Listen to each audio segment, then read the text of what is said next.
Good afternoon and welcome. I am Victor Armstrong, National Director of Soul Shop for Black Churches and Chair of an advisory committee for a new program with the American Foundation for Suicide Prevention. We'll tell you a little bit about later in this conversation. But it's my distinct honor to be a moderator for today's conversation about mental health in the Black community. We know that mental health has been in the forefront of conversation, both nationally and at the community level, as we've seen an uptick in diagnosis of depression and anxiety and an increase in suicide. Today, I'm joined by an esteemed panel to discuss the challenges and opportunities as it pertains to mental health in the Black community. Let's start off by having each of our panelists introduce themselves and share briefly about their connection to this important work and how they each got involved. We'll start with Dr. Ariel Sheftal, youth researcher, associate professor at the Department of Psychiatry, the University of Rochester Medical Center. Good afternoon, Dr. Sheftal. Hello, everyone. Thank you, Vic, for having me. Thank you, AFSP, for having me as well. You want to tell us a little bit about yourself, Dr. Sheftal? Yeah, sure. So I am a researcher at the University of Rochester Medical Center in Rochester, New York. And I have been involved in multiple projects that actually explore Black youth suicide and suicidal behavior. With one of the biggest ones, I think, was the Ring the Alarm report that was conducted by the Congressional Black Caucus Emergency Task Force, where we kind of came together. It was researchers, policymakers, clinicians, and others in the community that were very, very alarmed by all of the rates of suicide and suicidal behavior that were kind of being brushed under the rug a little bit when it came to Black youth. And we wanted to basically let others know that this problem was in existence and that we needed to do something about it. So since then, that's kind of been my platform, is just doing other events and other opportunities to actually speak about the problem of Black youth suicide, as well as think about prevention opportunities. Well, thank you so much for being with us. We look forward to hearing more about your work. Next up, we have Dr. Sherry Moloch, Associate Professor of Psychology, the George Washington University, and Pastor Emeritus of the beloved community church, United Church of Christ in Fort Washington, Maryland, a suburb of Washington, D.C. Dr. Moloch, welcome. Thank you so much. Thank you for having me. I want a special shout out to ASFP for convening this distinguished panel and also for really highlighting this really important issue, which I think, as Dr. Sheftal said, often goes unnoticed. And so I, along with Dr. Sheftal and lots of other people, were also on the CBC Ring the Alarm report. I've actually been doing suicide prevention research for Black youth for 30 years. I started in the 90s, so I think I'm the OG on the panel. I think I currently have been a professor or on the faculty at George Washington University in the Psychological and Brain Sciences Department for 25 years. And I've been doing research on suicide prevention, particularly for Black youth and Black faith communities, particularly in the Black church. And as you said, I'm pastor emeritus of the beloved community church. My husband and I co-founded that church in 2008. We just recently retired as the pastors from the church. And I've been licensed in ordained ministry for 22 years. And so my work really tries to bridge the gap between the faith community and the research community, and to really say that we have different models of understanding mental health challenges, but what we all have in common is we want people, particularly young people, to be whole and to be healthy. We don't want kids to just survive, that we want them to thrive. So my research, and I'm also a licensed clinical psychologist, we try to bridge those communities, the clinical community, the research community, the faith community, to work together towards a common goal, which is making sure that our young people do really well with their mental well-being. Well, as a social worker and a preacher's kid, your work really resonates with me. So we look forward to hearing more about your work as well.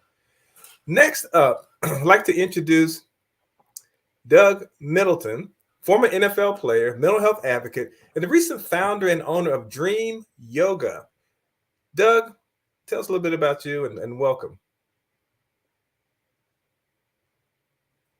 Vic, thank you for the introduction. And just like to thank AFSP for this opportunity to speak in front of you all today virtually.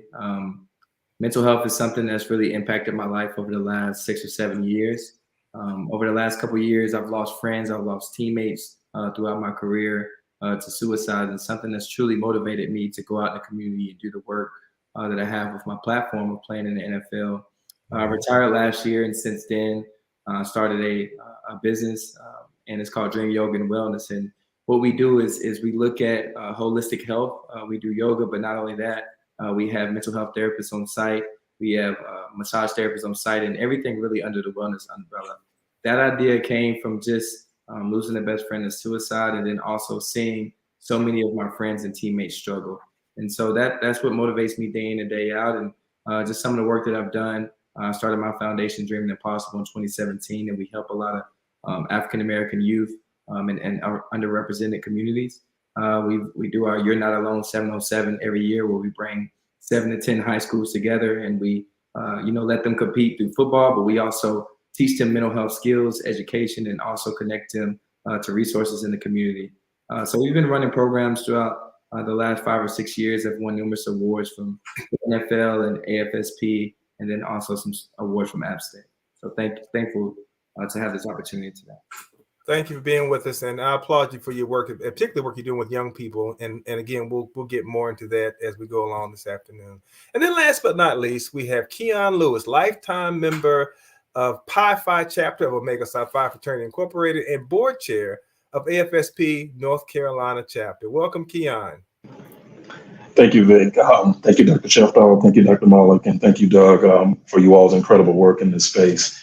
Just as Vic stated, I definitely appreciate this opportunity. So my journey in the connection with the AFSP started around 7 years ago. So at our 2015-2016 fiscal year in Omega, that was around the time that we launched our Brother You're on My Mind initiative. Mm-hmm. And so the basis of that and the mission behind that, which I'll speak about further later on today, it was in relationship and very concomitant to what AFSP was looking for.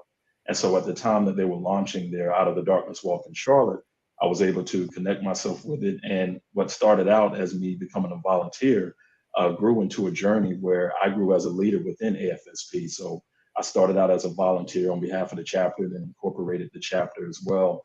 And then I became a part of the walk planning committee. Then from there, I became a walk chair. And now I have the privilege of serving as the board chair for the board of directors for North Carolina. And so in that space, I found an opportunity where it grew from me being a volunteer to actually finding a calling, to where I'm able to speak on behalf of Black men, speak on behalf of my fraternal brothers, but also speak on behalf of those who may shy away from the conversation because of the stigma behind it. And so what I found in this dynamic relationship with AFSP was that as I grew in my advocacy and my leadership with it, I found others becoming more comfortable in having the difficult conversations around it. And so being able to tie in my fraternity and to tie in the work of AFSP was a great relationship. And I was fortunate enough to be a part of that process, to grow with it, and now have the privilege of us being an official national partner of AFSP. So it's a great pleasure to be here. It's a great pleasure to share this journey, and looking forward to future collaborations. Thank you so much, and welcome.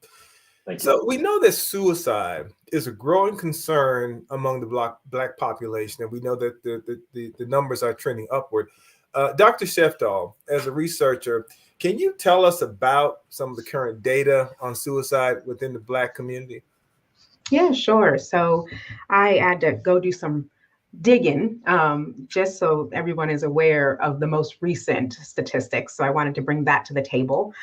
So currently the CDC has a number of databases that they use. So the Centers for Disease Control and Prevention, that gives you some inside information, so to speak, on suicide death rates, as well as suicidal behavior. So the youth risk behavior surveillance data actually just came out with their 2021 data, and that's a national data set that's done in high school students. And it tells you it gives you some idea about suicidal thoughts as well as suicidal behavior. And then you can look at the national data and look at suicide death. So those are the two databases that I'm going to be referencing today so that everyone is aware. So in 2021, when you look at suicide death, for Black youth 5 to 19 years of age, it was actually the third leading cause of death in that age range. And when you look at the actual deaths in terms of the numbers, 411 youth actually died by suicide 5 to 19 years of age in 2021. And that's the most recent data that we have right now on the CDC's website. And although that doesn't really sound like a really big number, when you start looking at the rate over time from 2000 to 2021, the suicide rate has actually increased 100% for Black youth from 5 to 19 years of age. And just alone from 2018 to 2021, it's actually increased by 26%. So obviously the rate is increasing, it's increasing drastically. And I think the biggest concern is that we don't have the data to kind of give us insight on what those risk factors are, what are those protective factors, what are those prevention interventions that we should be using to actually stop these rates from increasing and moving in the direction that they are today.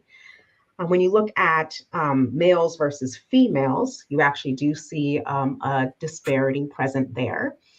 So when you look at males specifically, the suicide rate has risen by 57%, but for our Black girls in that same range, so 2000 to 2021, it's actually risen 402% for Black females.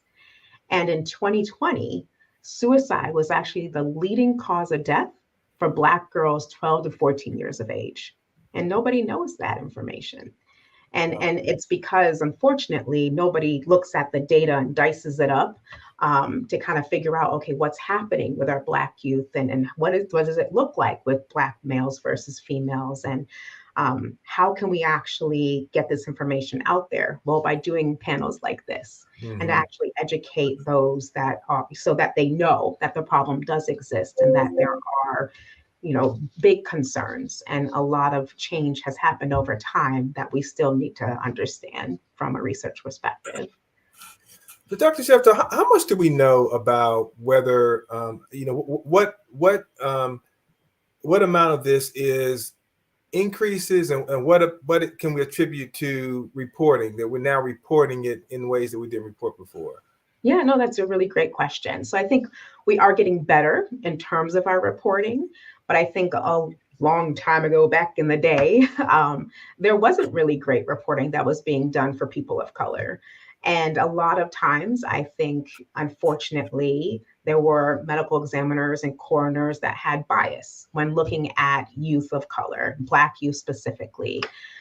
They may have stated that the cause of death was something else other than suicide, because they weren't showing the signs, so to speak, that they believed were related to suicide deaths. And we know with the research that signs do look different depending on age ranges, depending on race. They do differ. And that knowledge wasn't always there, unfortunately, for those medical examiners and coroners to grasp upon to actually figure out, is this a suicide death versus something else? So I think now we are getting better, don't get me wrong, but I think also we didn't really know to look back, to be honest, and we didn't really know to look at the data the way that we're looking at it now. So I do think that the problem has probably always been there. We just are now uncovering that problem. And then based on that data, seeing those increases and specifically those increases in the Black community, based on that, what suicide prevention strategies should advocates be thinking about or thinking differently about? Yeah, no, that's a great question as well. So I think, right now, unfortunately, I hate to say this, but it's very true. What we're doing now may not be the best way of intervening. And the reason I say that is because there's not a lot of evidence base that's present for the methods that we're using now for suicide prevention for Black youth only.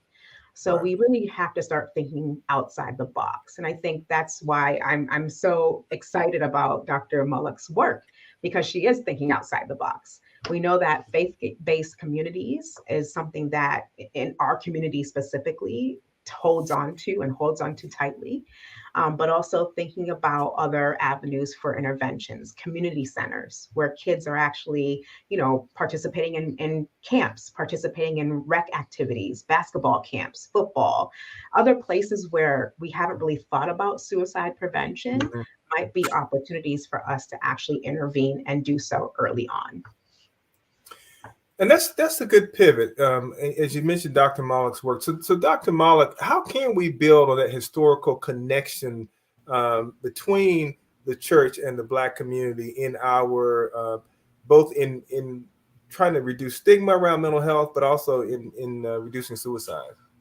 Yeah, I think that's a really good and important question. I think one of the reasons we won't want to turn to an institution like the Black Church is because it's a highly relevant institution. And really importantly, it's an institution that most people in the community trust. It's also important because the church does a really good job of doing outreach to youth. So you don't have to be a member of the church for them to do the outreach. And a good example of that is all across America right now, everybody's having Vacation Bible School. And so, everybody's nodding, remember Vacation Bible School. And whether you went to the church or not, what happened? Your mama, your big mama took you to Vacation Bible School, made sure for at least a week you were safe, you were engaged in wholesome activities. Really importantly, churches really promote social connectedness. And we know that social connectedness is an important protective factor against not just suicide, but anxiety and also depression, which are highly correlated with suicide. We also know that the Black church historically has a really important impact on developing community norms. And we know that if you just think about voter registration, we're very good at that. If you think about educational goals, it's very important to do that. Even for people like Keon and Doug who do their work in the community, churches are really good with liaisoning or connecting or partnering with their organizations so that you can have a wide outreach or wide spread with that. So that's really important. We know that Black people are more likely to go to church than any other racial ethnic group in the country. We know that we're more likely to believe in God. We also have the lowest attrition rate. So many times people, when I give these talks, they'll say, well, people don't go to church like they used to. I'm like, not Black people, we can still go to church. And who decides who goes to church and who doesn't as children? Your mom. And what are Black churches full of? Black mothers. And so it's kind of a ready-made, my program is called Haven. It's a haven for young people, and also young people invite other young people to come and do things with them. I know my children are grown now, but when they were youth in the church, they had a really wonderful youth ministry, and they did a lot of community service work on the weekends. But after that, they went to Dave and Buster's. They went to the amusement parks.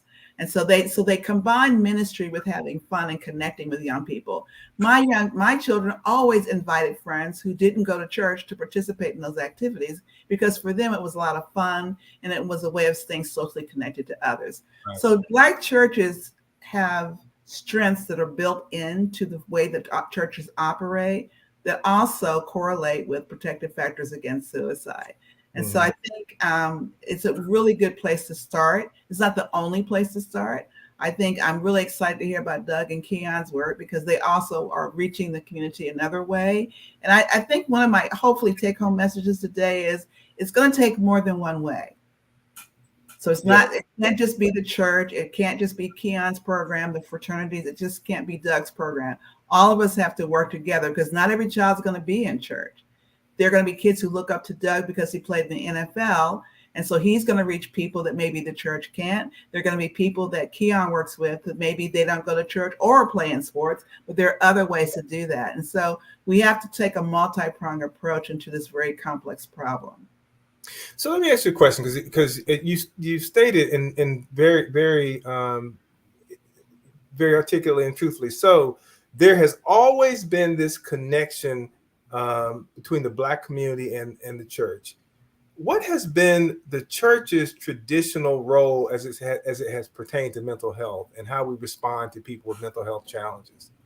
So that the church has a mixed history with this. So it's the good, bad, and the ugly, right? So on one hand, as I said earlier, the church has lots of things going for its strengths that really promote positive mental health, even if you don't call it that, even if you just say, we care about you. We care about who you are. We really want to promote a positive sense of identity, for example. So that's the good news.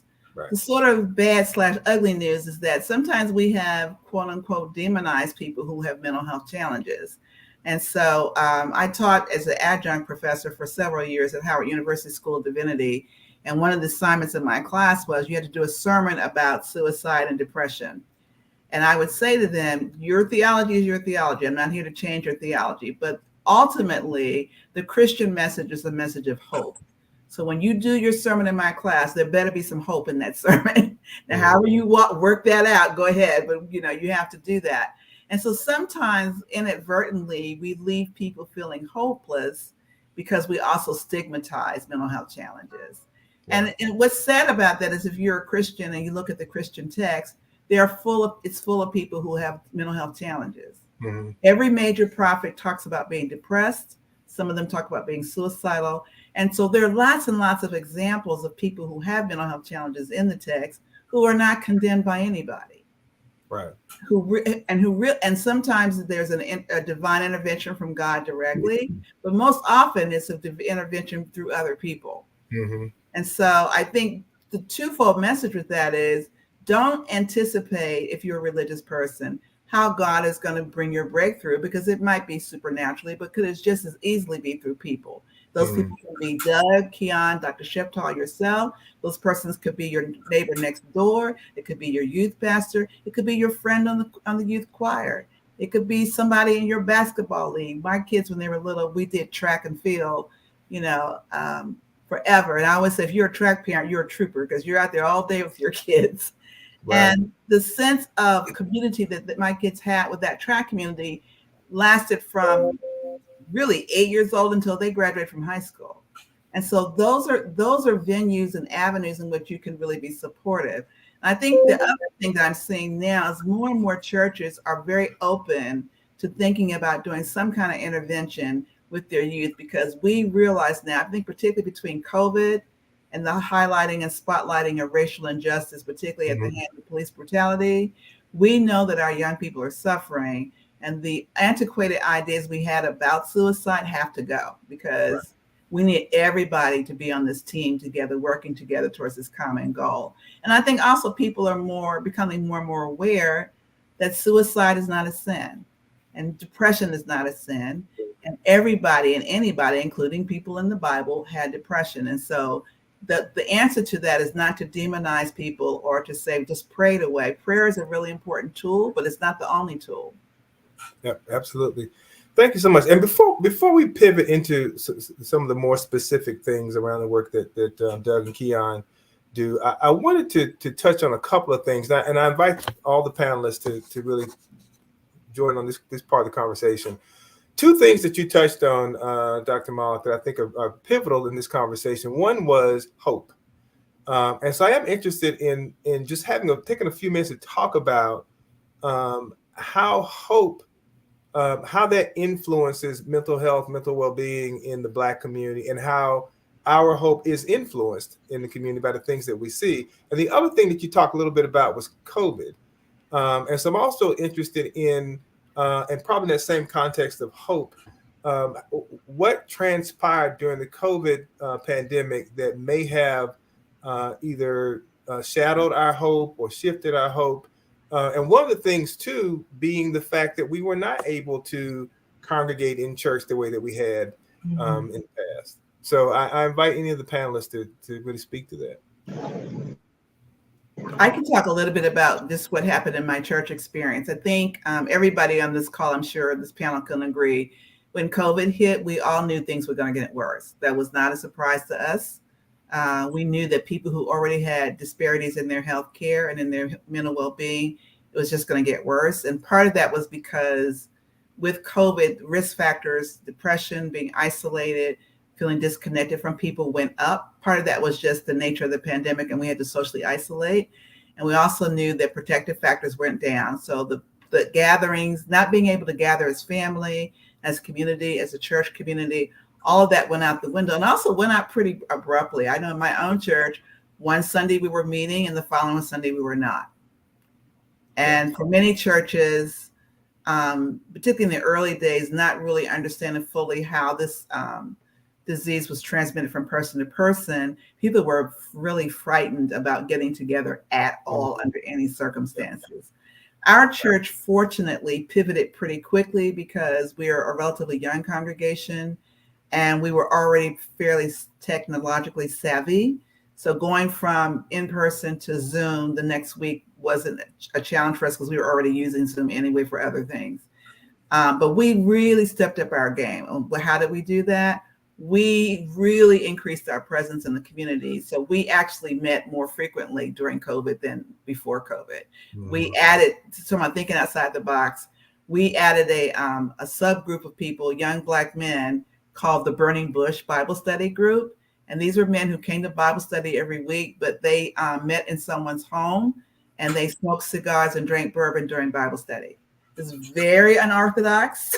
I know it is. The people probably rolling over now. Oh my God. But my thing was how I've never seen a more dedicated group of men in Bible study. And they still, we're in person. We're, not doing stuff socially isolated anymore. And those men have been steady for 2 years. They come in every week. They have the best questions. Because of them, we did a unit on mental health and suicide. Because of them, we did a unit on church hurt, and that was supposed to be 2 weeks and ended up being 2 months. So I really applaud them. And I think sometimes when things are really stressful, you got to think outside the box. We had pajama Sunday. We had ice cream socials on. We have watched a movie night. We had a stress management I taught every week. We had a book club, so whatever we could do to make people feel more connected, we did. And I think that being able to do that means that we have to have a basic understanding of what the problems are, because otherwise when the COVID comes up or some other stressful event comes up, you're caught off guard. I think part of what hopefully is going to happen today is people are going to have much increased awareness about suicide and suicide risk, because we can't let these rates keep going up. We have to really be proactive about that. Absolutely. Keon, were you going to say something? Yeah, no, definitely. To piggyback on that, one of the intriguing aspects that I noticed as a result of COVID, and just going to your message, Vic, about hope, was that I actually saw a shift even in my own neighborhood as to how people communicated and how they interacted with one another. As a result of COVID, I actually saw more families exercising, riding bikes, taking walks together, more couples and things of that nature doing that. Whereas in the past, because of their work schedules and because they wasn't at home working remotely, they weren't doing those things. So just as much as there was a negative component to it, there was actually a positive component to it that prompted people to be more mindful of their mental health, to have more conversations, to do it in a unique way. And just as Dr. Malik stated, we started to find unique ways of meeting people where they were, to have these conversations, because at the end of the day, we wanted to make sure they understood the mission and the message. And so being able to see that, because even myself, having to change into my career and being an at-home dad and being there for my son and my wife and dealing with those dynamics, I was able to see that and witness it firsthand. So yeah, it was a lot of things in which prompted us to change as a result of us being unable to be socially active and participate in the parties and the events and things that we were used to seeing. But I remember reading a research study about it. They were talking about how fathers were spending more time with their kids because of it. And so as a result of that, the kids' grades were going up, their social activity was going up. And so these are some of those dynamics that often doesn't get highlighted, but I had a chance to witness it and experience it and to take those lessons learned from that.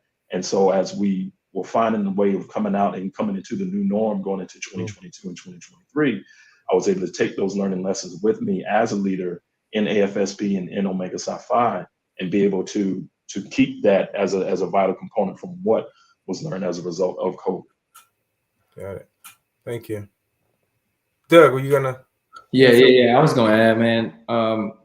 Dr. Shea, you hit on a lot of great points and a few words that really stuck out to me, because I'm just really absorbing all the information that you and Dr. Ariel has been saying. And a lot of this is connected to a lot of the work that I do in the community, but it's also connected to a lot of things that me and Keon have seen over the years. The words that really stuck out to me, I heard correlate, awareness, connection, faith, in more than one way. I think the more than one way is probably the biggest thing that means something to me. I have a big connection with the church. I grew up in the church. Vacation Bible School was something I regularly attended, and mainly because I have a Black mother who made me go. So I resonate with everything you all are saying right now, and that's how I was brought up. I've also have come to grow up into my own man, my own individual, and I've still leaned on the church for faith and hope, and that is something that has been a bright spot in my life. One thing that wasn't a bright spot in my life is when I lost my best friend to suicide in 2017, which is why I got involved in this work in the place that I look up to the most. The church was not somebody that was very supportive of what my friend had encountered. I remember going up into his funeral and speaking to the congregation and just talking about how my friend, my best friend, my brother was suffering from these mental health issues, severe depression. And I was hearing messages that, he should have just prayed it away. I was hearing messages that a lot of the people who God has blessed with all this talent, all these degrees, all these different licenses, he wasn't, the pastor really wasn't a huge advocate of some of those people. And so what I really heard was the last statement that he said was that instead of doing all those things of taking advantage of the professionals that are out here, you need to just bring those burden, bring the burden to God. And so that's when I kind of had to disconnect and me and Vic connected, and I really started to think about where my hope and purpose comes from. And of course it comes from God. Of course it comes from my religion, but it also comes from community, like you all were discussing just now. The reason why I played football, the reason why I continue to play and continue to take these hits and go out there day in and day out is because of the community, because of the people that I know are back home rooting for me, the people that I know that are back home cheering for me, and the people and the supportive people in the community that have done and sacrificed it so much for me to be in the position that I was and that I am in today. And so when you think about community, that is a sense of what these kids, what these youth, that's what their strength depends on. And so when you talk about more than one way, there's more than one way to solve that issue, to solve the issue of suffering, to solve that issue of feeling, not connected anymore. And I've loved to hear some of the things that you all have been talking about, of how you all have been so innovative through COVID, through the last couple of years, to make sure that we meet these youth where they are and meet our African American, youth wherever they are, whether it's in their communities, whether it's in the church, whether it's in summer camps, wherever we can extend these resources, let's find them, let's make it happen. And so for us at Dreaming Impossible, what we've seen over the last few years, as far as from COVID, is that the way these kids communicate is different. They've leaned a lot more into the social media. They've found their worth a lot more depending on what people think about them through social media, through TikTok, through Facebook, through Instagram. And they're absorbing so much information. They're absorbing so many clicks, so many different videos, that they tend to get wrapped up in these videos pretty fast and lose their worth and lose who gives their true value. And so they think it's, they kind of think it's coming from, social media. And so the issues that come with that, the negative issues that come with that, is resiliency. These kids have lost a great deal of resiliency. I was talking to one of my coaches last night, and my high school coach, and he was talking about the way he used to get on me, the different drills he used to do to make me tough. And, I started dating that back to some of the things that I see when I work with the kids and the youth and the student athletes at App State. You say one wrong thing to these kids, you say one thing that they don't like, and these kids, they talk back, they transfer, they leave school because they may not have the same resiliency as we had, when we were growing up. And that's not necessarily a negative thing, but there's just different ways that they communicate. They do not communicate the same way, that we used to. And like I said, that is not a bad thing. The thing is that we have to learn as a population, not just, older people, younger people, different generations, but we all have to adapt and go about it a new way of how we communicate and go about a new way of how we tailor our resources to our youth. It can't be just the same, resources that we've had in the past that we expect to work now. Maybe it has to be, meeting these kids out on the sports fields a little bit more. Maybe it has to be coming into these summer camps. Maybe it has to be going into the school more. And it may be just different, just always, just being in the church. The one thing that I really want to hit on is the awareness part. The awareness part is something that really stood out to me because I see awareness two different ways. The first awareness is, hey, me actually acknowledging what is going on in my life and actually acknowledging what I'm struggling with and actually knowing what the issue is. Sometimes, up until the point of 2017, for me, we have all these discussions about mental health, and I wasn't really aware of what I was battling against. I wasn't really aware of what my friends were battling against, what they were struggling with, because the education just wasn't there. And so now you look in 2023, everybody's talking about mental health. Mental health is here, mental health is there. There's so much education. You just talked about the CDC finally being able to get resources in place to where they can accurately measure how many suicides is really happening.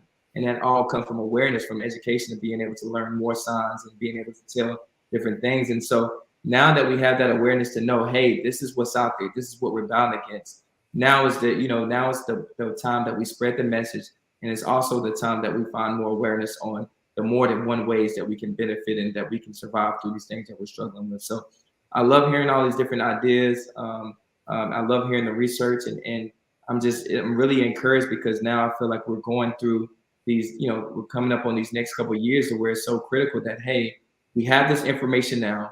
We're starting to learn some of the things that work. We don't have, a conclusion yet. We have some kind of correlation, but not a conclusion or factors yet. And so let's continue to lean on and innovate more resources within our community for our youth. Yeah, Doug, I love the way that you really tied all that together. And one of the things too that kind of jumped out at me as you were talking, because I one of the questions I was going to ask you, and you really kind of capsulized it, is what is it about your experience that you were able to take some of that hardship and really turn it into passion and turn it into mission?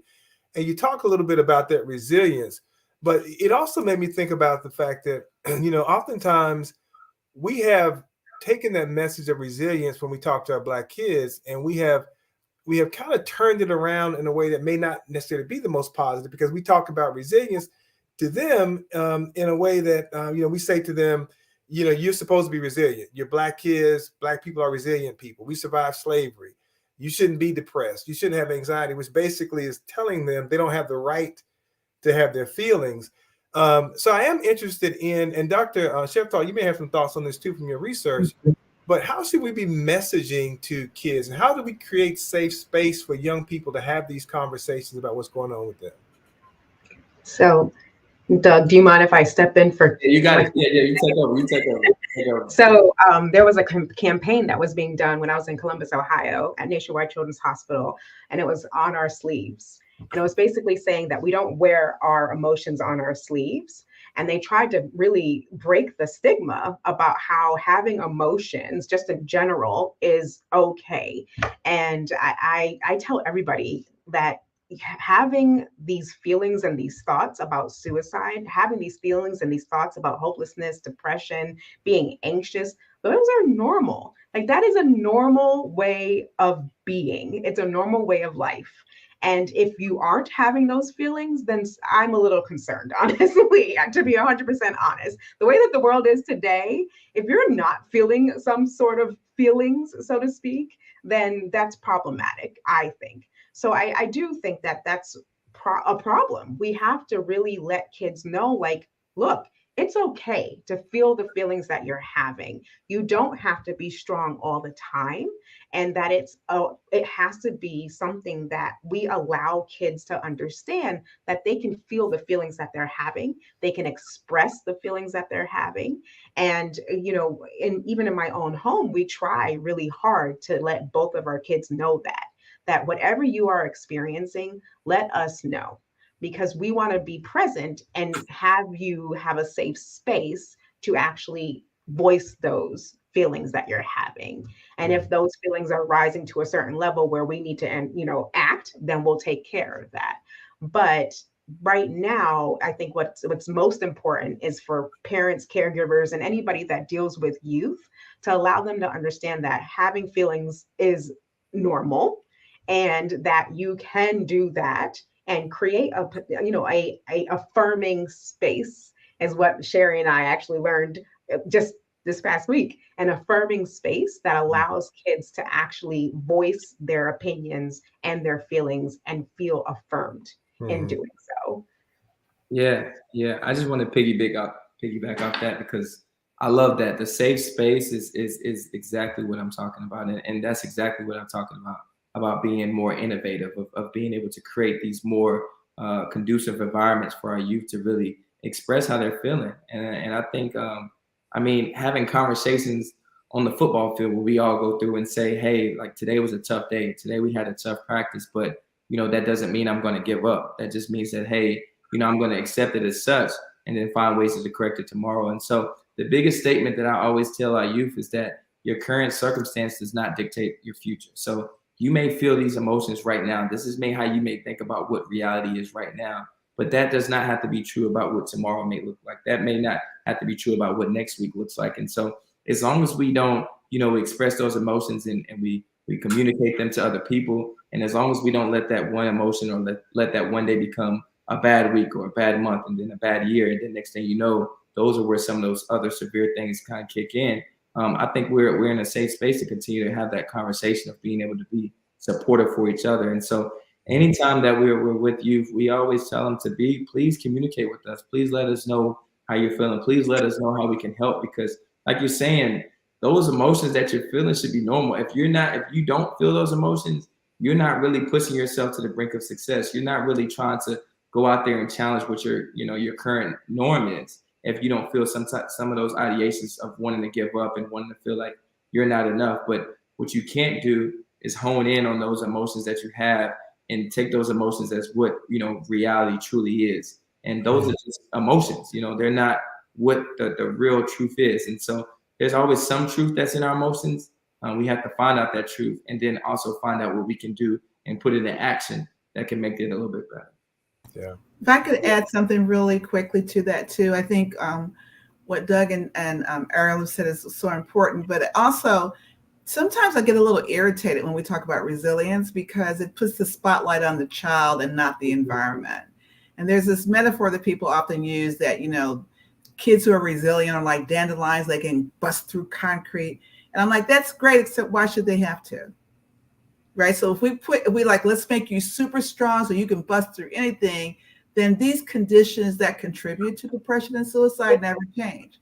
So I feel like, well, I raise my children so, for example, they can deal with racial discrimination, but why should they have to?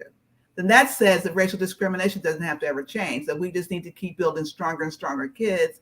And as the environment becomes more toxic, emotionally and sometimes even physically, we don't change the environment. We don't change the conditions that produce the depression in the first place. Yeah, very good point. And that kind of goes back to, in a way, to the conversation earlier about we have to have many different approaches, and there has to be, we have to attack this from many different angles. And one of the things I always say too is that suicide and mental health challenges are they're community issues, and that we have to approach them from the community standpoint. And so, Keon, I really want you to kind of lean into this space, because whether you're talking about your work with the Cabarrus Health Alliance, or whether you're talking about your work with your fraternity, or the work that you do through your AFSP chapter, you have been one of those folks that's really has a lot of reach into the community and looking at how you build those relationships with the community. Can you talk a little bit about the importance of that, and then maybe some of the ways that you're looking at how you get the community involved in this work? Yeah, absolutely. Thank you for that, Vic. And like I said, thank you for you all again for your incredible testimonies and the unique approaches that you're doing to address this mission and these concerns that we have. So just as Vic stated, my work with the Cabarrus Health Alliance, I serve as an equity coordinator. And as that equity coordinator, I'm looking at things in the public health space on how are we addressing the concerns from our policies to equitable access to the underserved communities and all of these different components. And so where the unique concomitant relationship exists is that I'm able to walk into these spaces wearing this hat, not only as a practitioner in the public health space, but also as a fraternity member, as an advocate, as a father, as a Black man. And so I'm able to see and garner all these multiple perspectives and work with them together, and especially when it comes to the concerns of mental health. Where the uniqueness in it comes with Omega Psi Phi is that at the time that we launched the Brother You're On My Mind initiative, a lot of that stemmed from conversations on these very, very things. That what were we witnessing in the community? What were we witnessing with our brothers? Where were the inequities? Why are we not having these conversations? What does the dialogue need to look like? And so as a result, when we looked at the framework of it, we were looking at, two key things. We wanted to talk about the impacts of depression and stress amongst men, especially amongst Black men. But we also wanted to make sure we stress the importance of getting access to care and aligning ourselves with organizations who promoted that. So that's where the unique dynamic comes with AFSP. And so when I saw that advertisement on Facebook at that time in 2016, talking about the walk, I said, man, this is a great opportunity to learn about this organization, bring these resources back to my chapter, and how can we utilize that to infuse with what we want to accomplish through the Brother You're On My Mind initiative. And so in the framework of the initiative, it talks about the very things that we've all discussed here. What are the unique ways we want to get it out to our youth? How can we bring it to our churches? How can we bring it to the job? How do we bring it to our families? So just as Doug stated brilliantly about the awareness, the awareness is multifaceted. We're not only just looking at being aware of the dynamics in the community, but we're also looking at the dynamics of our workplace, our work environment, work culture, but then also introspectively. What do we see in ourselves when we're dealing with these dynamics, and how do we get the help and the support that we need? So then we look at the understanding, right? How do we understand to treat this? Where do we get that information from? Where do we get the education? And so as one of the things we talked about in getting that information out, Doug talked about it with sports. Imagine what it looks like if more coaches were getting QPR training and what those conversations would sound like with their players and whatnot. So now, as Omega men and brothers who are coaches and who are educators and professors at these different institutions, we now can bring these resources that we've learned and that we're gathering as a result of this national partnership through Brother on My Mind and through the AFSP. And then we transition into the support. Where do we get the support from? How do we find it? How do we access it? And so when we talk about these dynamics, and especially as a fraternal brother, I always like to say that with this partnership and as an organization, we're not looking to be the answer, but we can definitely be a conduit to help you get to it. And so, and that's something that we're in a very unique position as a fraternal organization, and especially being the first Black fraternal organization to become a national part of FSP. That's huge. That's very historic.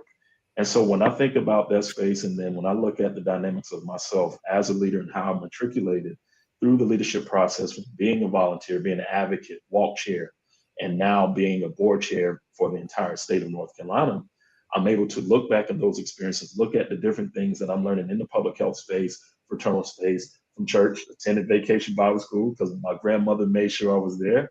So I'm looking at all these things, all of these principles, and I'm able to find ways of infusing it in what I do and how I bring attention and bring awareness to this topic. But I think the other thing that I also find unique in this partnership with Omega and AFSP, and how we get this message out and how we bring forth the message of hope and talk away the dark and keep people from suffering silently, is I think about the public policy priorities of AFSP. The first thing we want to look at is research. What are we doing to research the techniques, the literature, the language, making sure that things are culturally sensitive that goes out there, and how we can be a part of that process and saying, hey, if you want to reach brothers, if you want to reach Black men like this, let's talk about, let's have dialogue about mental health and depression, stress, and suicide prevention in this way so it captures our attention. But then we transition into equitable access to care. We can bring attention to the needs and gaps that exist within our respective environments and our communities, and we can address those concerns and say, hey, here's where you can access this care. Here's other organizations that supports this. This is a free service, or this is, a service that you can utilize through your insurance. Then the other thing is the diverse, the underserved populations disproportionately impacted, and especially our veterans. That is something that we as an organization encompass. We serve these very populations. We are comprised of veterans. We're comprised of individuals who know what it's like to be a part of those who have been disproportionately impacted. And then ultimately, that leads to the fourth, public policy priority is systems change. How do we change the system? What are the different components we need to focus on? What are the policies we need to do? And so being advocates for that, we have brothers who are municipal leaders, even at the highest levels, in which we can share these dynamics with and say, hey, my brother, I need you to speak up on this. Let's talk about these policies. Let's look at it not only at a local level, but at a state level and federal level. So with all of these dynamics, everything from the public policy priorities to the communities that we serve, and especially our youth and our college campuses, the way our missions are intertwined makes this a great and a very pivotal relationship. And so as I'm, leading this charge and being a part of these conversations, I just try to make sure that I remain as a great advocate, but as a conduit of change that I want to see in the community, as well as along with my brothers. And, I always tell people, it's one thing if one Omega man could be a part of this and be a part of this change, but imagine what it looks like when 30 or 40,000 plus is pushing for this mission. We could really make some significant change, not only on the local level, but on an international level, because our chapters are worldwide. And so that's what I see in this. That's what I see in this partnership. And so being able to learn from panels such as these and have these conversations and take out my own respective work experience along with my own fellow brothers, we can really push the mission forward and do it in a very innovative way. So, Keon, you brought up some excellent points, and I want us to, as a panel, to touch on a few of those. And by the way, I'm volunteering now to work on your political campaign whenever you decide to run for public office. I appreciate it. Yeah, me too. But you touched on there's a couple of a few keywords that you touched on, and I really want us to just spend just a few minutes talking about those. One was access, and then you also talked about equity and impact. And I think, you know, one of the things I want us to really and I want people, including our audience, to think about is when we talk about access. You know, oftentimes we use the word, and I think from a systems perspective, we mean something different than it might mean to a community, because access is not just about creating physical proximity to traditional resources. Access is about creating resources that are relatable to my lived experience, that I'm going to be willing to utilize. If you put more stuff in my community that I can't get to, won't get to, don't understand, that's not creating access for me. The other thing you talked about was equity. And I think equity in many ways has been politicized to be a negative thing now. And so a lot of legislators and politicians are kind of running away from that word equity, when in reality, all it is talking about everyone having a fair and just right to live their best life, to be their healthiest self. And I think that, you know, where we sometimes get sidetracked is we allow ourselves to get pulled into an argument about the word, rather than an argument about what the word is supposed to accomplish. And I think what we're trying to accomplish is that third key word is impact. How are things changing in our communities? And so I'd love for us to spend just a few minutes talking about, you know, the importance of culturally relevant resources that speak to our lived experience as Black people, because the Black experience in America is a unique experience. Mm-hmm. Yeah, I'll speak briefly on that. One of the things that I've learned significantly in this equity space is it goes back to a quote that I heard in a conference one time that says, anything about us without us is not for us. I can't bring change in the community unless I know exactly what it is that you need and that you're dealing with. So the biggest issue that I've witnessed and that we hope to address in this national partnership is making sure that we capture these voices and hear the dynamics that they're dealing with. And then from there, from what that data tells us, then we develop and bring forth those resources that speaks to those needs. You know, just as you said, Vic, it's not going to do me any bit of good to bring all of these pamphlets, all of this literature, all of this information, all of this research, if it doesn't speak specific to your need. Mm-hmm. And so as an organization and as a leader in the space, I want to ensure that we capture those voices, though, especially the unheard, to make ourselves aware of those needs. And then from there, make sure that we identify the tailored programs and the tailored initiatives that speak to those needs and give you the support that you requested. Keon, that's a great point. That's a lot of things that I heard when you were talking about, Vic, you talked about access and equity. And I just keep going back to the awareness word, especially when Dr. Sherry was talking about resiliency and changing the environment around us. The thing that I hear the most is why the research is so critical, is that throughout these years, we have to continue to do these research so we can understand really what are these environments that are at risk? What are the populations that are at risk? As we learn more about the military, as we learn more about the workplace, now we're talking about making the workplace more conducive for mental health. Like, where all of this is becoming aware, we're becoming more aware through education and through research. So as we continue to educate ourselves, that's how we bridge the gap between education and access. How do we bring those resources to meet the people where they are and hear that they're suffering? And then that's how we change the systems, because it takes everyone. You know, it's not going to just take me. It's not just going to take Dr. Erin and Dr. Shera to do the research. It's going to take every single person on this call and every single person that's listening to do their part. Whether you're a person that's doing, you know, that's going to be a leader in changing the system, whether you're a person that's in the community that's being involved with the youth on a direct basis, like whatever your role is, do it well. Whatever your purpose, do it well, because we all have a key part in being able to change the landscape of mental health in the African American population. I think also when it comes to access, I think of access well, first and foremost, I'm in a medical center. So when we think about access in the medical center world, we're thinking about people getting access to clinicians. But my thought process for my community is access to people that know what they're doing and actually can do it well. So if that's the barbershop, the beauty salon, the nail salon, the church, the mosque, the synagogue, if we are educating all these other people that are interacting with our community on what are the signs of suicide and what to do when you see a sign, we are gaining access. It might not be the typical access that people think of in the system, but we are gaining access. If we educate community leadership, then we're gaining access. But I think, unfortunately, we have to kind of set our mind differently when we think about access in general, because it doesn't work the way that they think it works. Access, even if you put another clinician in the community, that doesn't mean that the community is going to see that clinician. There's a lot of distrust, that comes, unfortunately, with the Black community and the medical world.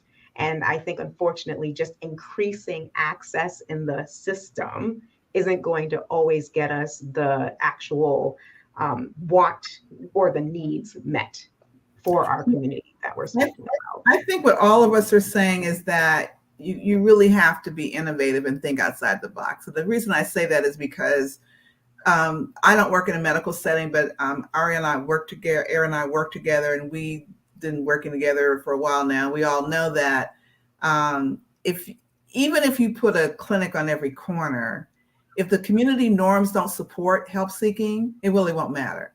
And if you put a mental health clinic on every corner, if you don't have clinicians who have cultural sensitivity, and I call relevance, like what this means. And some of this is basic things like, what happens to people when they come in your clinic? How are they treated?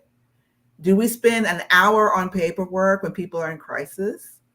Do people wait 3 and 4 hours to see somebody? Who do they see? Who do people think is a helper in this environment? Because it might be the pastor of the church and not the mental health specialist anyway. I know my own clients would rather die than see a mental health specialist. They will go to everybody first before they will see a mental health specialist, because to them, that's really scary. And it's like, oh, I'm really, really sick. So part of this, I think, and our work focuses on this. We developed a program called Haven, which is helping alleviate Valley experiences now, which takes a more upstream approach. So because we need to prevent people from getting into crisis in the first place.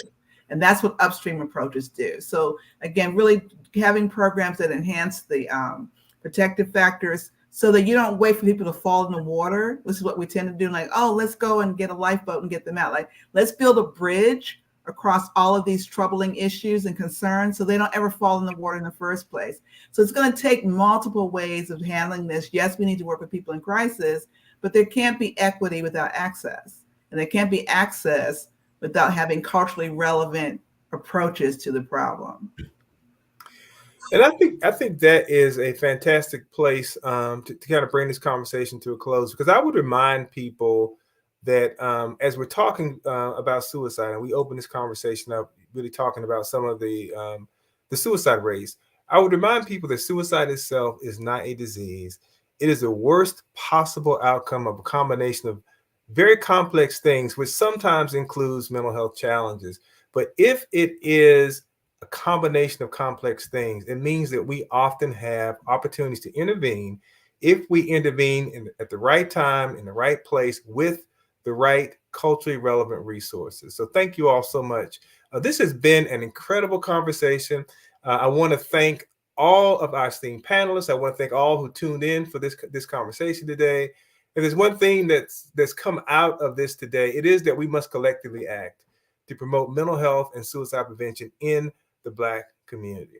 And with that, I'm happy to announce that AFSP will soon be launching a new suicide prevention program for the Black community. This was developed by an advisory committee of experts in this field, including myself and some of the members of this panelist here, Drs. Malik and Shefdal. We'll be piloting this program over the next few months with several AFSP chapters. and we look forward to releasing it more widely in the fall. And I reiterate, this is a program that was created by Black people for Black people. This program is designed to be delivered by individuals who identify as Black or African American, who will be trained and supported by AFSP to work with our many chapters across the United States to deliver this to our Black communities. And if you're interested in being a part of this new program, please email education@afsp.org. That's education@afsp.org. Again, thank you to our panelists, and thank you for all who attended today. It has been my pleasure to be your moderator.